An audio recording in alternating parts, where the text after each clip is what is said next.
आज की हमारी कहानी मुंबई के एक कॉर्पोरेट ऑफिस की है।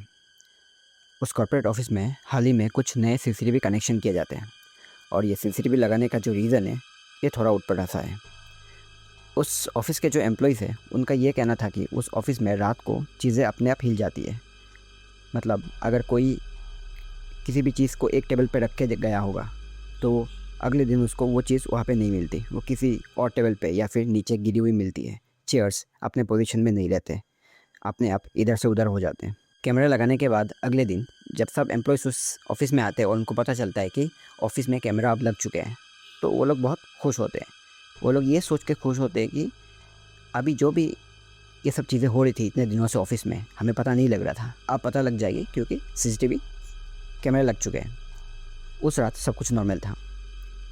अगली सुबह जब गार्ड उस कैमरा फुटेज को चेक करता है तो वो देखता है कि रात के 2:13 पे ऑफिस का दरवाज़ा अपने आप खुल जाता है, लेकिन कोई भी इंसान बाहर से अंदर नहीं आता।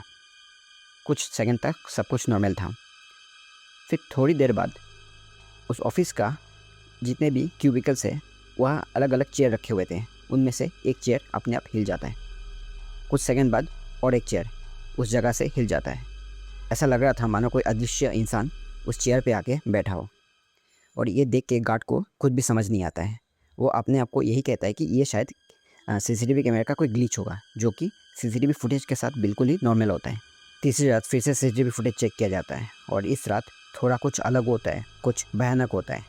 रात के 2:13 पे फिर से दरवाज़ा खुलता है, चेयर अपने आप हिलने लगती है और उस टेबल पे रखा हुआ एक डेस्कटॉप अपने आप ऑन हो जाता है। उसके अंदर एक टाइपिंग बॉक्स क्रिएट होता है जहाँ पे किसने लिखा हुआ था आई एम स्टिल हेयर, जिसका मतलब है मैं अब भी यहीं पे हूँ।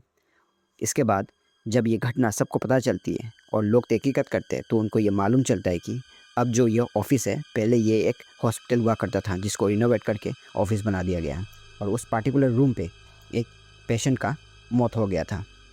बाद में जब ये घटना पब्लिक हुई तो वो ऑफिस उस बिल्डिंग से शिफ्ट हो गया और तब से आज तक वो बिल्डिंग बिल्कुल अबैंडन पड़ा हुआ है। तो आज की हमारी कहानी यही तक है। अगर आप लोग को ये कहानी पसंद आई तो अपने दोस्तों के साथ, परिवार वालों के साथ शेयर कीजिए, चैनल को सब्सक्राइब कीजिए और इस शॉर्ट को लाइक कीजिए। मैं हूँ अजय, आप सुन रहे थे काल रात्रि।